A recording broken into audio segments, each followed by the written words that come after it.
నమస్తే అండి అందరికీ. నేను మీ Madhavi Krishna. Welcome to my channel Madhavi Krishna's Navarasa Kathamalika Telugu audio stories. వినండి, వింటూనే ఉండండి ప్రతిరోజు సరికొత్త ఎపిసోడ్లని. ఈ కథలు కనుక మీకు నచ్చినట్లయితే తప్పకుండా లైక్ చేయండి. అలాగే నా ఛానల్ని సబ్స్క్రైబ్ చేసుకోవడం మర్చిపోకండి. ప్రేమిస్తే ఏమవుతుంది పార్ట్ 11.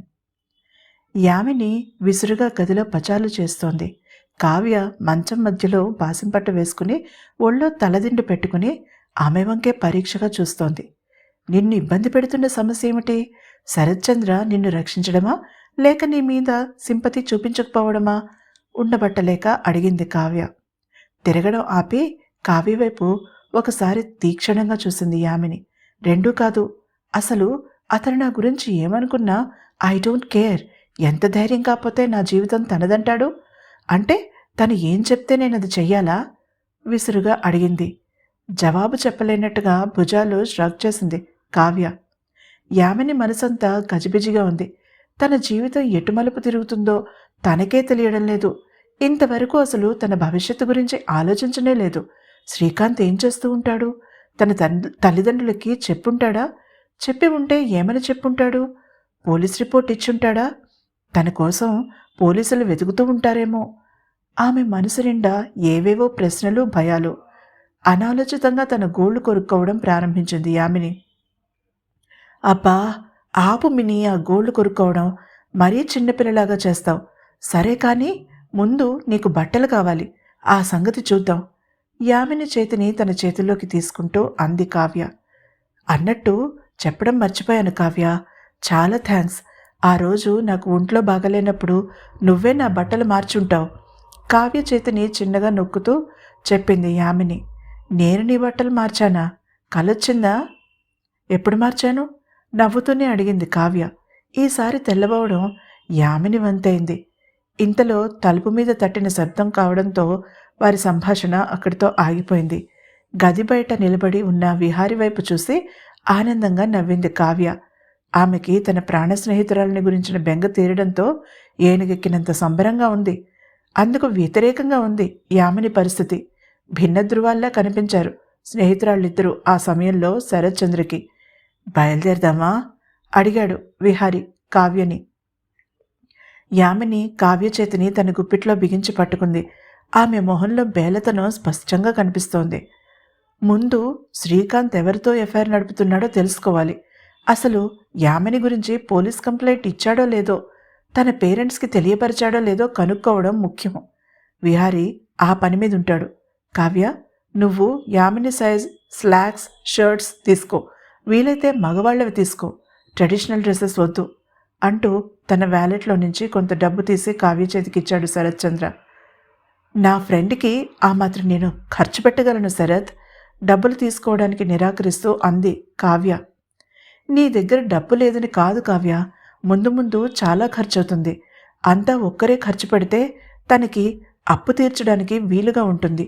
ఇక మాట్లాడడానికి ఏమీ లేదన్నట్టుగా కావ్య చేతిలో డబ్బు పెట్టి విహారితో తను చేయవలసిన పనులను గురించే చర్చించడం మొదలుపెట్టాడు శరత్చంద్ర. అసలు తను అక్కడ లేనట్టే ప్రవర్తిస్తున్న అతన్ని చూస్తుంటే యామినికి ఒళ్ళు మండింది. ఏం చెయ్యలేక ఏమనాలో తెలియక మౌనంగా నిలబడింది. మేము ఒక 3 రోజుల్లో వస్తాం మిని, అంతవరకు జాగ్రత్తగా ఉండు. నేను రాలేకపోతే విహారి చేతికిచ్చి పంపిస్తాను బట్టలు. అంతవరకు జాగ్రత్తగా మేనేజ్ చేయి. నేను తరచూ ఇక్కడికి రావడం కూడా అనుమానానికి దారితీయొచ్చు. ముందు విహారిని విషయం తెలుసుకొని ఏం చేయాలనేది తర్వాత ఆలోచిద్దాం అనునయిస్తుంది చెప్పింది కావ్య. వాళ్ళు వెళ్ళిపోయిన చాలాసేపటి వరకు బొమ్మల అలాగే నిలబడిపోయింది యామిని.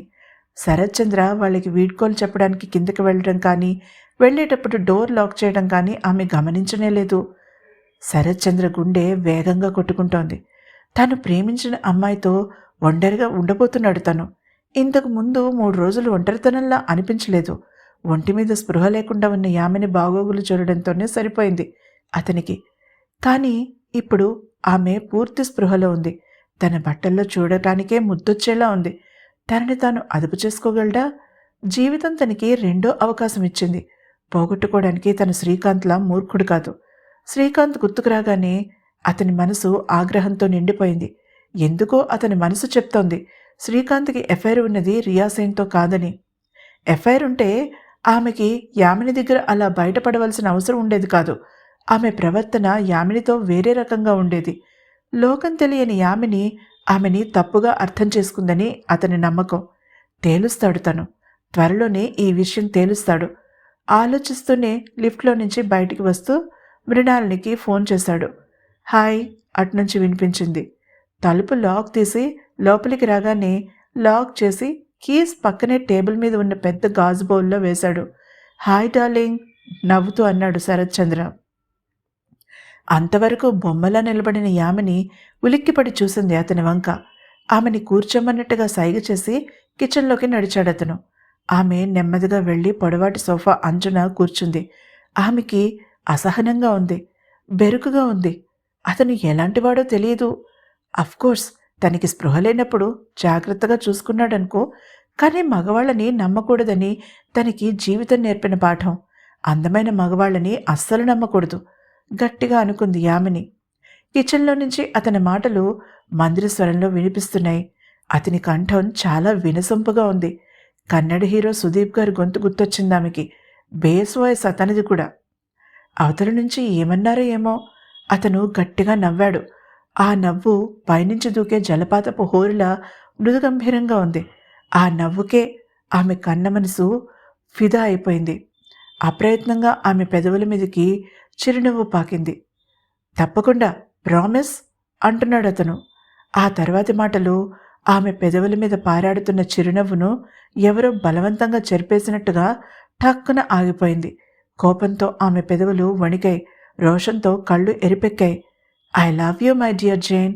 తప్పకుండా నిన్నే పెళ్లి చేసుకుంటా, సరేనా? అమ్మ రాగానే నాకు ఫోన్ చేయమని చెప్పు. ఇంకా ఏదో మాట్లాడుతున్నాడు. ఆమె వినలేదు. విసురుగా లేచి బెడ్రూంలోకి వెళ్ళిపోయింది. ఆమె కళ్ళు నీళ్లతో నిండిపోయాయి.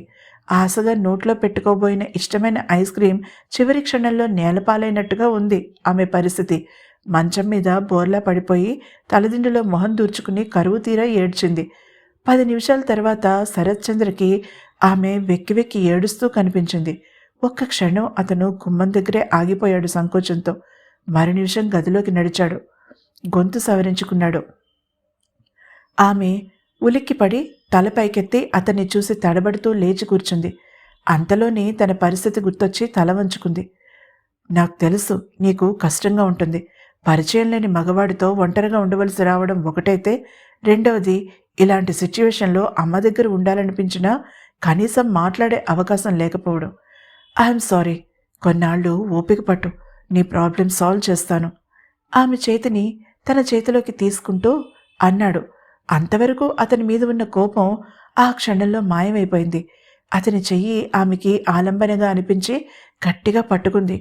ఆమె కళ్ళలో కనిపించిన నిజంగానా అన్న ప్రశ్నకి సమాధానంగా అతను ఆమె 2 చేతుల మీద తన పెదవులతో మృదువుగా ముద్దు పెట్టుకుంటూ ప్రామిస్ అన్నాడు.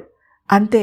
మర్చిపోయిన కోపం సీసా మూత తీయగానే బయటికి పొంగే సోడాలా ఒక్కసారిగా బుస్సుమని పొంగింది. చటుక్కుని తన చేతులని వెనక్కి లాక్కుంది అతని వైపు కొరకొరా చూస్తూ. ఆశ్చర్యంగా నిలబడిపోయిన అతన్ని ఒక తోపు తోసి ఆ గదిలో నుంచి బయటికి నడిచింది.